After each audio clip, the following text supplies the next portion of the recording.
mistakes.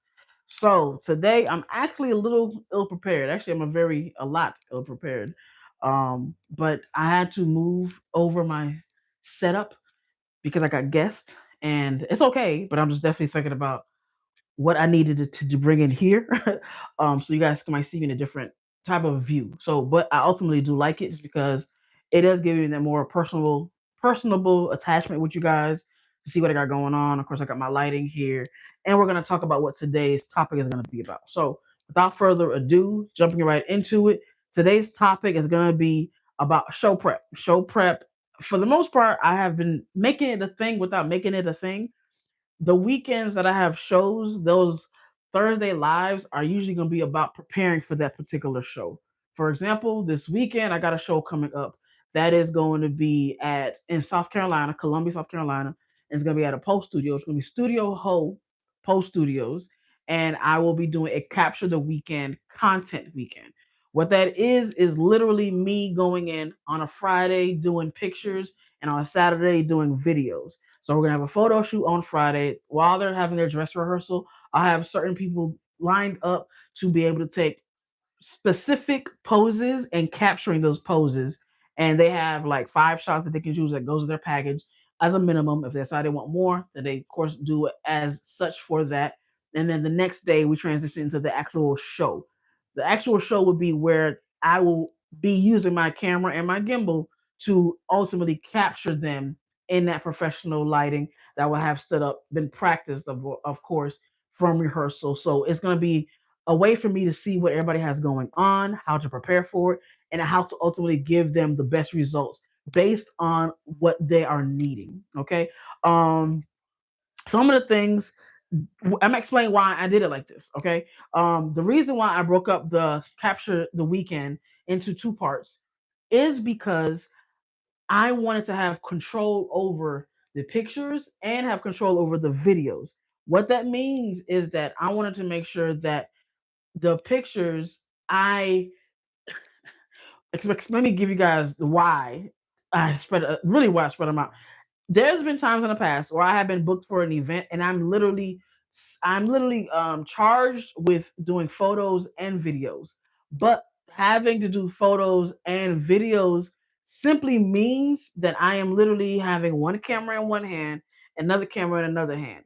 And that's most of the time because I am not able to take my assistant with me overnight over the state to another state because she may have other things to take care of, or just the cost to be able to bring her up there, it doesn't equal up to what of course I'll be paying her. So it has to make sense, right? And then other times I may have my partner who actually will help me with the video portion, but I also don't want to try to make her be in charge of something like that either, because she's a performer. She can definitely do videos and has done it for me in the past, but I want to make sure that I am keeping that as my job. So if I have to break up the two things and put them in 2 different days, that's what this is. Okay. Just so that way I can solely focus on, okay, this is going to be strictly photos.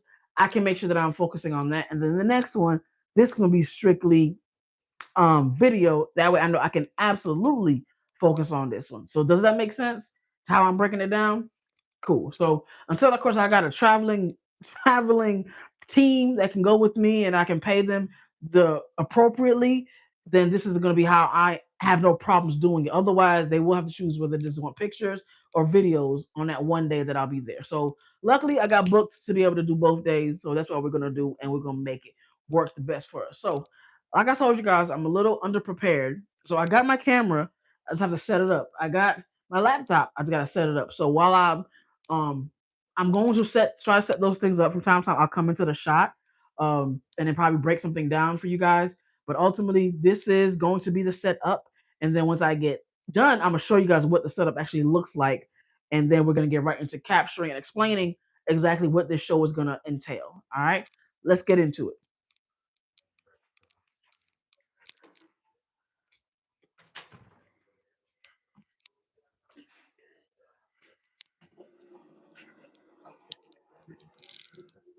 So if you guys can tell, here is my laptop. Okay.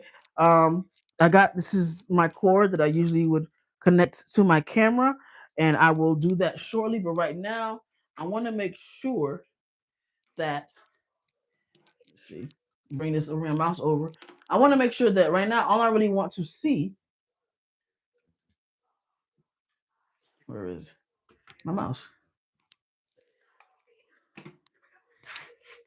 Hold up, where we at? Okay.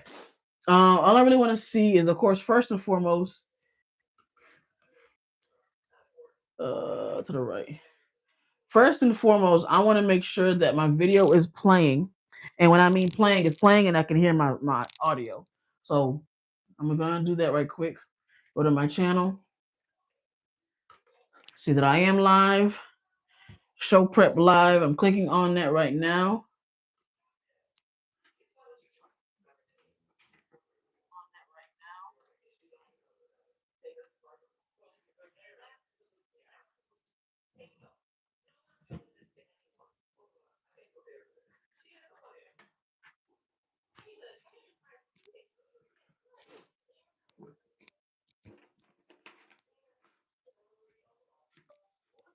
Okay. So I can hear myself, so I know that that's working. And then the next thing I'm gonna do is I usually open up OBS, but I don't think I'm gonna need it this time around, just because of I haven't really been finding a lot of use for it so far. So I'm gonna leave OBS alone. And now what I'm gonna do is I'm gonna go ahead and set up my camera and my light. So I did have my light source, but I haven't set that up just yet. So I will do the camera first, because of the intention is to also use my speed light that I haven't used in a while.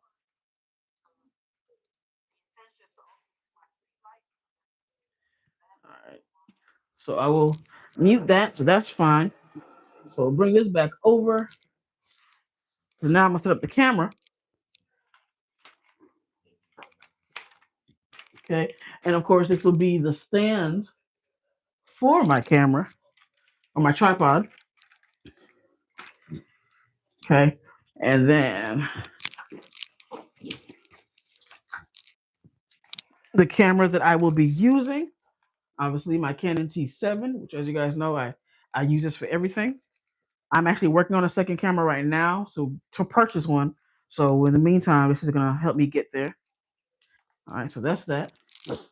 Now I'm gonna go ahead and grab this off of my tripod so I can attach it to my camera. Make sure my battery is actually on. Put this on manual.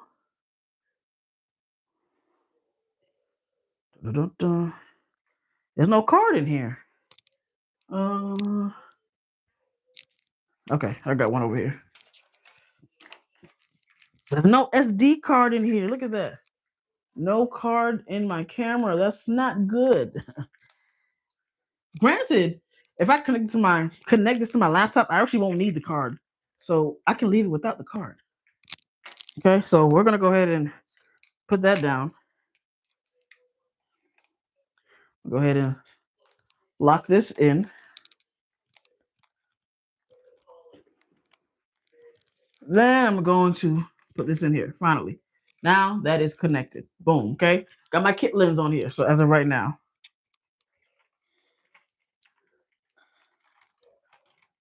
Okay, lock that in just like that.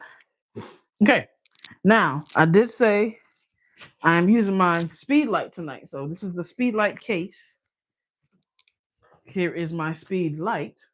Okay, and of course, checking to see if I got batteries in here, which I do. We'll see how much power is on these batteries. We'll turn this on. Okay, so for the most part, it's actually pretty good. That means that it's charged and ready to go. So I actually can go ahead and place this right on top. But I also know that I will probably use my trigger. So I'm not gonna have the cameras just connect to this directly. I'm gonna have it connect to my trigger and have this actually into my softbox. We're gonna set the softbox up right now. So this is off to the side. Okay. Here is my trigger. Now this one, usually the battery dies on this pretty quick. So here's the trigger, on and off buttons, of course. Turn that on. So far, so good. But battery up there is already looking a little low, but that's fine. We're going to put it on here anyway. And if I need to replace it later, then I will. So turn that, connect it, tighten it up so it doesn't go anywhere. All right, so that's that. And then to test, just to make sure, how I'll test that is, of course, hitting the flash button on my trigger.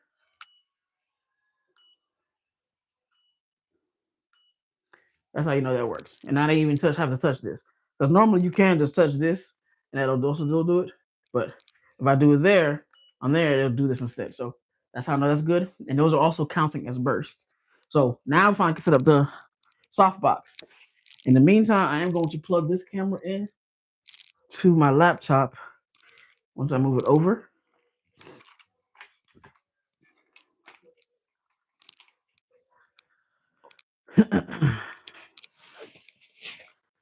All right. And that is over here somewhere. All right, there it is.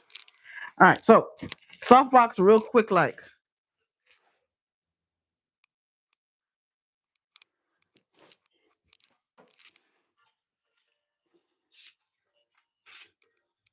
here is my light stand. Bring this down just a tad. What I'm going to do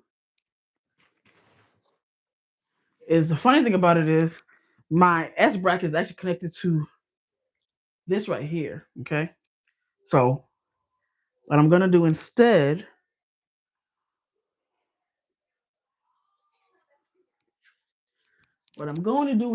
because my S bracket is connected to this, it could be a couple of things that I can do. So I could, instead of me trying to create a second one, because I do need another S bracket. So I may have to order one for this weekend, but that's tomorrow, so I ain't gonna be able to order one. So I'll have to use just the one. Nonetheless, all right. So let me break down to you what's happening right now. So right now, I'm looking at, I have my softbox here, but it's obviously continuous light that's actually shining down on me. The thing is with this is that that's great for that, but then if I need to use this, I'll have to switch them out, which is not a problem. Okay, but it's still going into that mindset of what I need to do just to make sure that it can capture it properly, right? It really expose my image properly, which in this case would be me. So I'm really trying to figure out what would be the best what would be the best thing for me to do when it comes to this, because the S bracket is connected is already in there.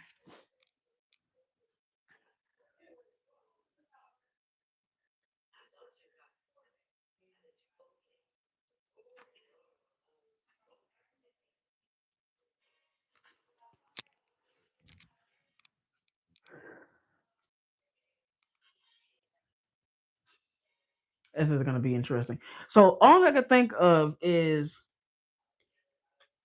to save myself some time. So we're already 20 minutes in. To save myself some time,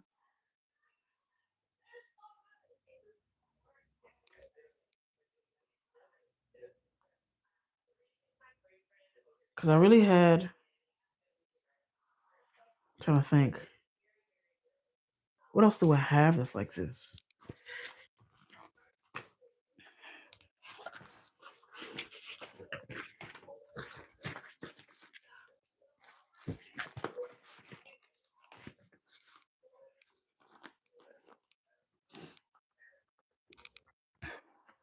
Fuck it.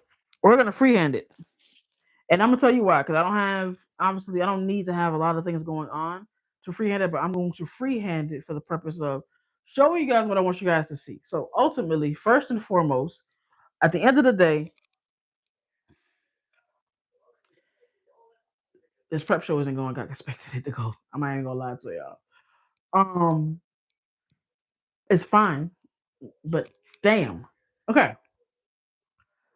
It's because I need to really remove this light. That's really what it's gonna come down to. I'm gonna have to remove that light. So I'll have to do that. Okay, so for this particular show, okay, there are two settings, a minimum of two settings that I need to have. Keep in mind, I am absolutely going to be using one light. Okay, um, yeah, I will definitely be using just one light.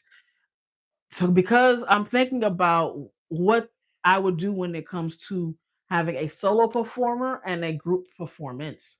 So a solo performer, obviously, I can have just the one light facing down on them, aimed at them in a certain type of angle, and it could be able to catch them in that particular pose.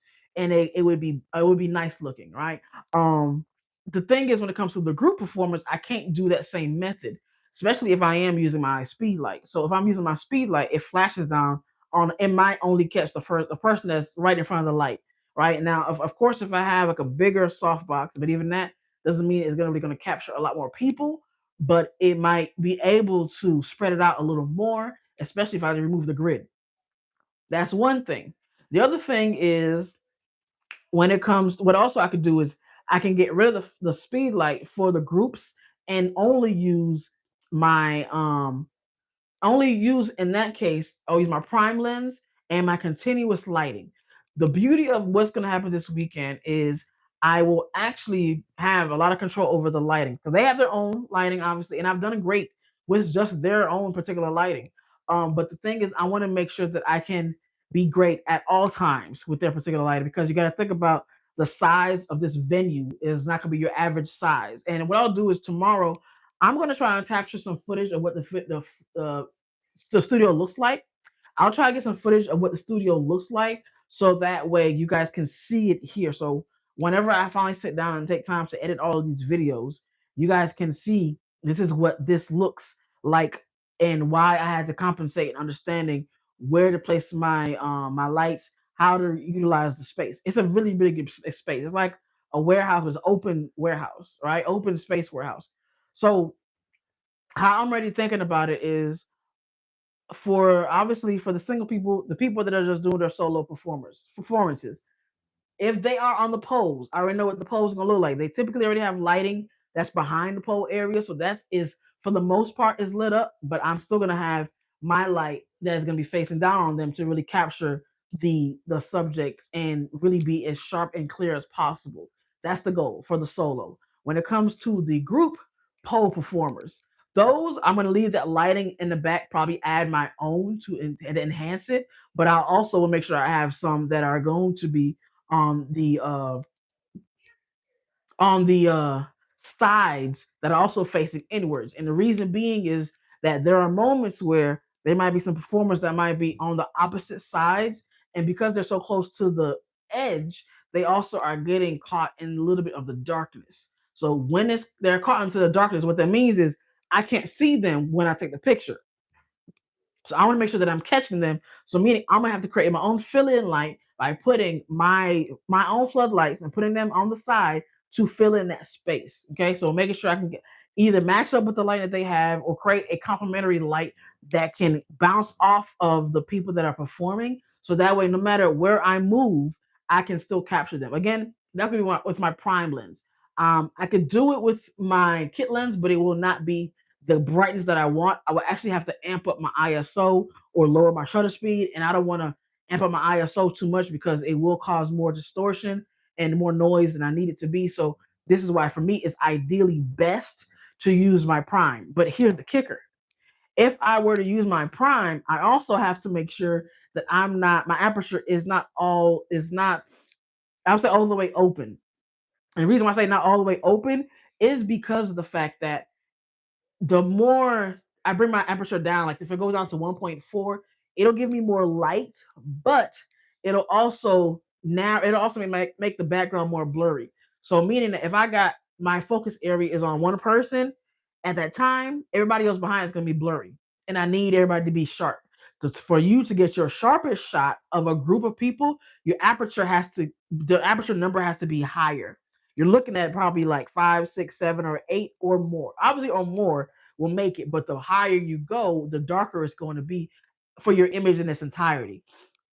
The beauty of that is, because it'll be a prime lens, I can actually drop my shutter speed a little bit to make it compensate for the light. I can even bring my ISO up just a little bit more as well, but it won't risk the image too much, even with the noise. And I won't have to do as much editing in post, even though the picture can still be great.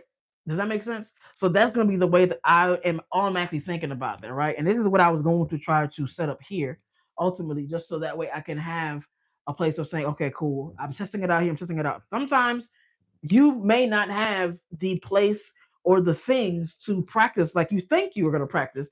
And sometimes you have to work with what you got. So in this case, I'm working with what I got, but I am processing it so that way it is making sense. So I already know off the rip, I'm not using my kit lens for my, and hell, I really don't have to use my kit lens for my solo shots. I can really use my prime lens the entire time. Now, of course, for the kit for the prime lens, you got to make sure remember that it does bring in the subject a little closer to you, as far as in the camera. All right, so it kind of gives a little more closer shot. So this may be the kit lens, but this is going to be your prime lens as far as me moving up, right? And that depends on which one you're going to use. Whereas this might be the 85, this might be your 35, and this one might be a 50. Okay, and that's just give you an idea of what from me just standing in one place, what each lens is going to give me. Okay, based off of their focal point. Okay, um, trying to use some big words now, so I can kind of sound like I know what I'm talking about. But ultimately, that would be that. So now that's just one aspect of the show. The second aspect is because they have pole, they have lyra, and they have silks. Lyra is the hoops. Okay. Um, hoop the where that one is located at is gonna be closer to the audience, right? When you go into the space, when you're walking in through the door, you got this left side, which is typically where it'll be the audience is at. It's like 50, 60 chairs for the audience. And then on the right side is where you're gonna have the poles, right? And their checkout area where they have like their products, their brands, their items that they can sell and purchase and stuff like that. And then and then in the corner, like the back wall on the other side of the audience, is where they have silks. Okay. And then, of course, the lyra is like in the middle. It's like in the middle of the whole building. So like I said, it's right in front of the audience. So, because of that, keep in mind where I said their studio lighting is already at. So now they have studio lighting in the back of the studio or behind the poles, right? That's where their main lighting is. And then they have lighting that is actually right in front of the audience on the floor to kind of point up. So it's on the floor pointing up. Now, for me, it's great, but I also want to make sure that I am going to have not only the best angles, but that's definitely the best lighting when I'm capturing the people who are doing the lyra. So this is where I have to, of course, decide if I'm going to where I'm going to move around to. Okay. Now the beauty of this is because of the fact that they will be doing the dress rehearsal, the audience won't be there, so I don't have to worry about them being in the way or me having to maneuver. So really, what I can do is I can get in front of them, so where the audience will only be at, get into the in front of them, capture them with the same one light, and because it's usually one person on lyra, get capture them with this one light, and that one could definitely still be utilized through flash, and um if I have to adjust my shutter speed to make it happen, then I can also bring in some of their ambient light through that by lowering my shutter speed a little bit. But ultimately, I'll be able to focus on that one person. Okay, so that's one way that I can do it to capture the people on Lyra that's in the front. All right, thank you for joining. People are coming in. I am literally just going over my show prep. I have a show that is going on this weekend. It's broken up in 2 days. Tomorrow's gonna be the photo shoot, and the day after that, I will be doing the filming and really just moving around and capturing them on my video camera. And I'm just going over what that would look like. I'm planning it out. I do have some type of a setup to be able to help, but because I'm limited here, I'm breaking it down in my head. So if you're here to kind of listen and see how I do my shows prep, then this will be great. If you're like this is a lot, then I understand and come back when I do the edits and I actually show you guys what everything looked like from start to finish because I will be capturing the whole entire weekend so you guys can keep up with how I planned it, how I executed it, and how I ultimately did the post production because it's a whole thing. Okay, so this will be the start of it. Okay, but nonetheless, Lyra in the middle, right in front of the audience, having the speed light into my one light setup, pointing down at them while they still have the lights from right below where the audience is pointing up. So that'll be me capturing that. I will definitely be using because the audience won't be there. I'll have space, so I can actually back up or get close and use my prime lens for that. I got some really crisp, nice looking shots typically in this studio, the 50 really does great for me just because I can really focus and hone in on a lot of details and I can bring in a lot of light because of the it's a 50. So that'll be my method for people who are going to be in Lyra. So I went over the people that are going to be doing the pole performances, group as well, because it's group and solo performances for pole. Then I got the Lyra, which is typically solo performances. And then I also am going to have Silks. Silks is slightly different. And the reason why I say slightly different is because Silks, you would still got the lighting that's behind the pole area, behind poles specifically. You can kind of see it for the most part. And that may shine through, but but they also do get a little bit of the lighting that's coming from in front of the audience on the floor that's pointing up. Now, silks is where you might see somebody to be hanging from the ceiling and they are literally in like wrapped up in like this silk hammock.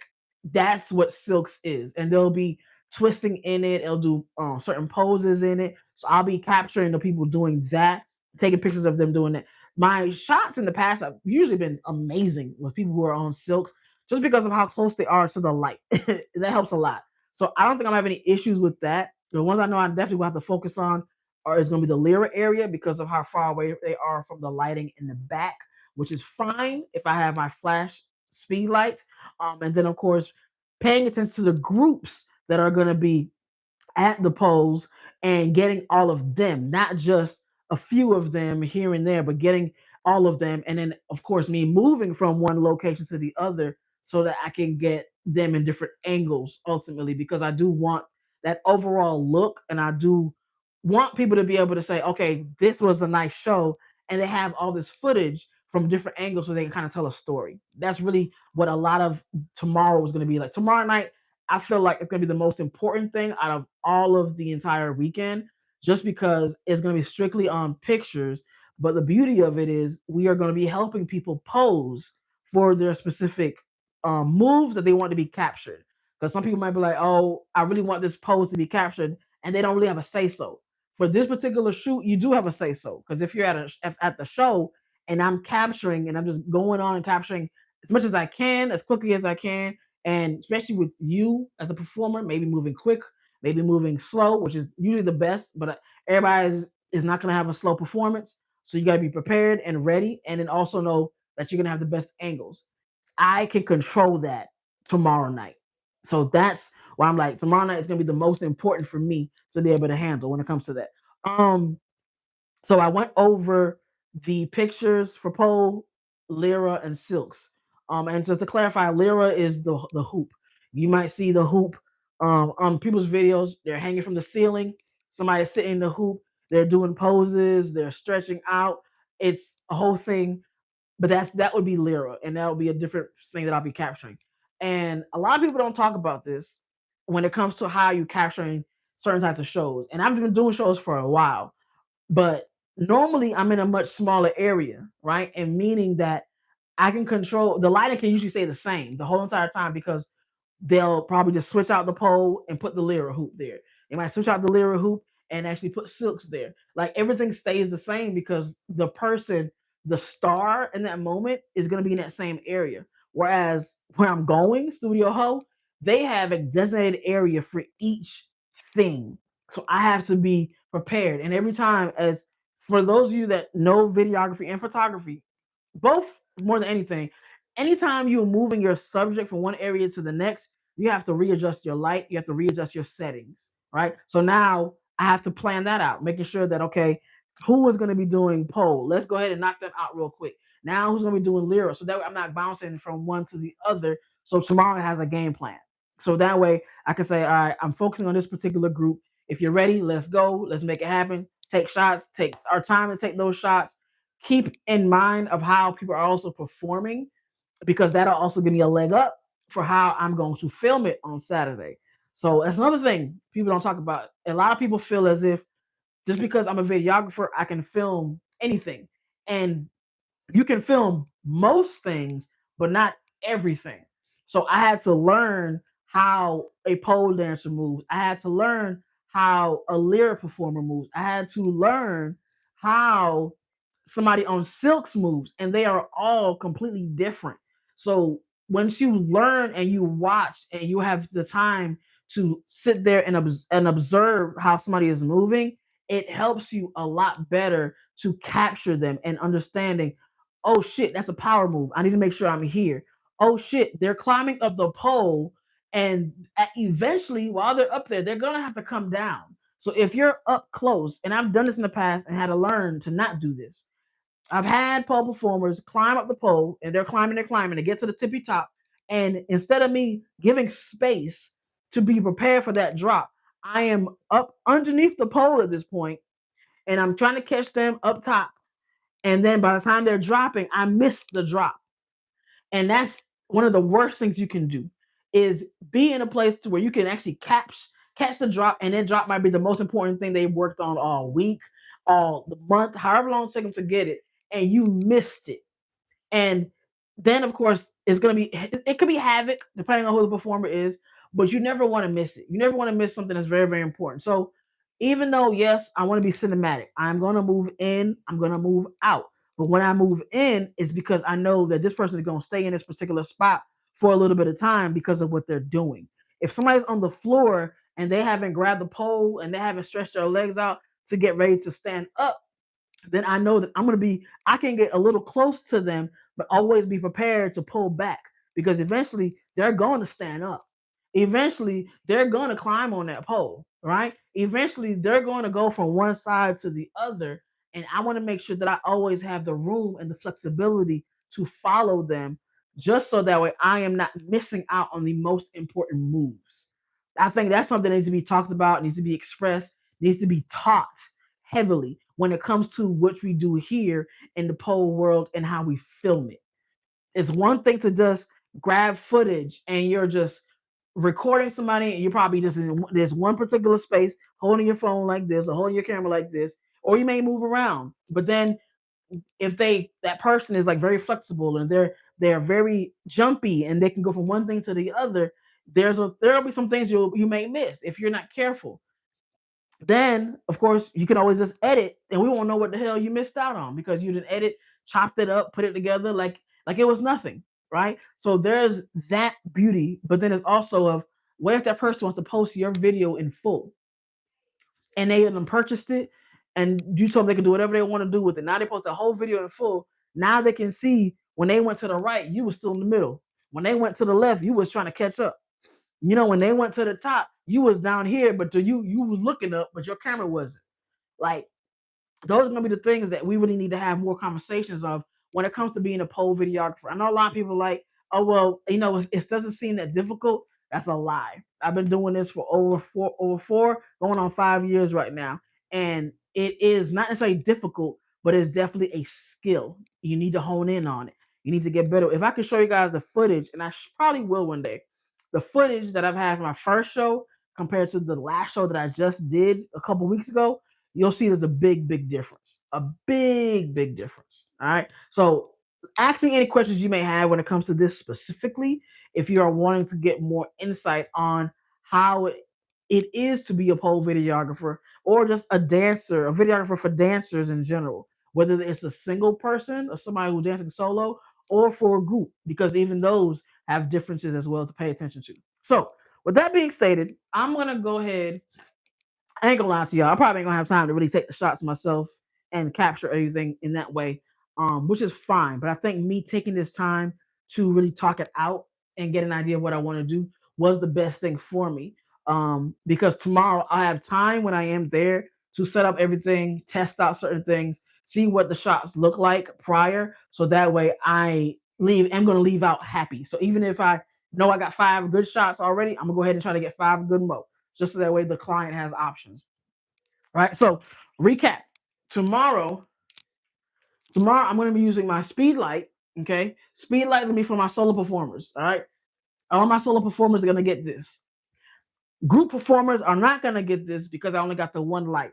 And I might not be able to catch everybody. And I don't want anybody to be left out. So to ensure that I am going to capture everyone, I'm going to bring in my own lights, my continuous light setup, and I'm going to make sure I light the whole area first. And then when they start moving around and start performing and rehearsing, then I know, okay, cool, this is where I can capture. I know they're gonna stay in this particular area. I can then have the ability to move around a little bit just to be able to get them in those positions, and it'll be without my speed light because I know everybody's lit up. Okay, same thing when I move over to the other area. When I go into the lyric area, I will definitely be able to. I can use my speed light because there's one person there. So again, like you said, one person, I'm using my speed light because I only got one light. Now, if I had two, three lights set up, I might be able to really capture everybody that way. But I think because of the fact that I do want certain looks, that's also gonna help me keep it that way. I don't want everybody to be lit, fully lit, like white light the whole time. For example, the group shots, they may have blue light behind them. I might have white light in front of them, and I might have amber in the middle as an example, right? Just to give that variety. And then when it comes to the solos, especially for the lyra, they may have color behind them, but because of the fact that they're gonna be so far away from the color, then the speed light's gonna be like directly on them. It'll separate the whole background. It'll look like the background is nothing. So it'll be just focused on them as if the room is dark and it's just them in the room. Actually, I personally feel like that'll be a nice touch. Okay, and of course you got the silks. That might be the blend of the two. So you might have some lighting coming from behind them, and then of course this speed light. But I'll test it out to see which setup I prefer, and then we'll go with either or. Right. This gives you guys an idea as well for those of you who have shows or who have events. You got a booking that's coming up and you don't know or you're not sure if you're going to be ready and prepared for it.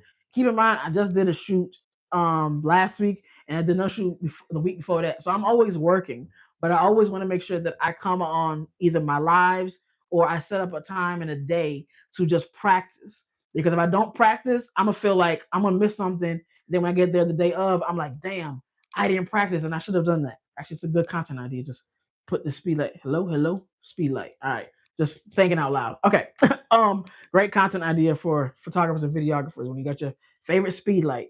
Okay, anyway, so that's something to definitely consider when it comes to that. Is to make sure you're practicing. So that's what this is. Even though I didn't actually practice, but I know I got my equipment. I can set things up. My trigger has already been locked in, and I already knew this was, of course, was what that is.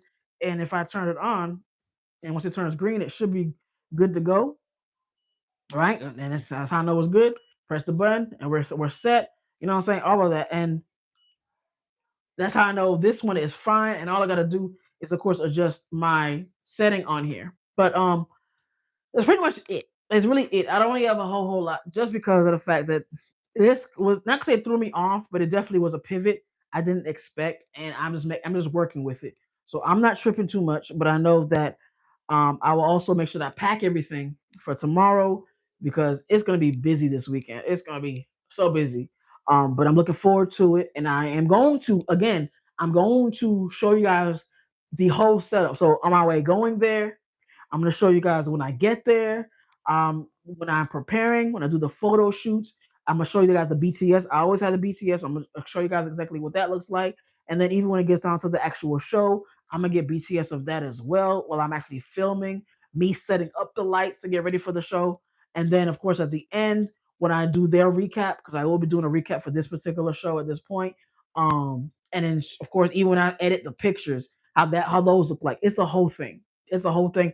I'm never a shoot it and done type person. I am always going to give you guys from beginning to end, showing you the process and also letting you know how you can promote it and market it for future things. Because once I get done with this weekend, this studio is going to have enough footage to be able to promote everything that they have coming up in the future, and it's going to be amazing. All right, so keep this in mind if you want to get into this type of lifestyle. If you want to do something similar to it and you want to just do it for a different niche, you could definitely do that as well. Tap into my Patreon. It is free right now. Everybody that jumps in, I put a lot of information in there. I just dropped the video of how to edit a video intro into with music.